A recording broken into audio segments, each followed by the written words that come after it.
Welcome to the Banker Lamp. Please enjoy the video. You begin by making sure you have permission and the desktop Teams app. Recording is blocked for some roles and tenants, so check first. Once in the meeting, open the More Options menu and choose Start Recording.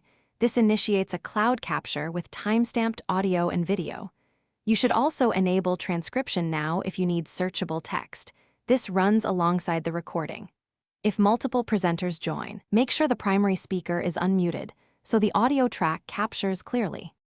Once recording has started, control what the final file contains by selecting your view and using Pin or Spotlight.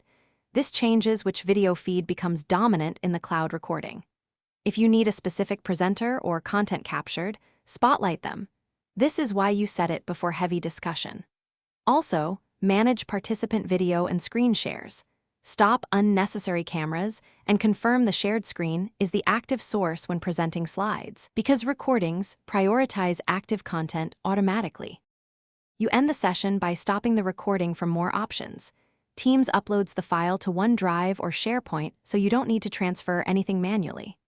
After the meeting, find the link in the meeting chat or channel.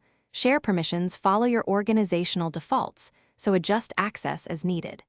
If the recording never appears, check tenant and meeting policies, your OneDrive storage quota, and whether participants had presenter roles. Resolving these usually fixes missing or blocked recordings. Thanks for watching. If this was helpful, leave a like and consider subscribing. See you next time.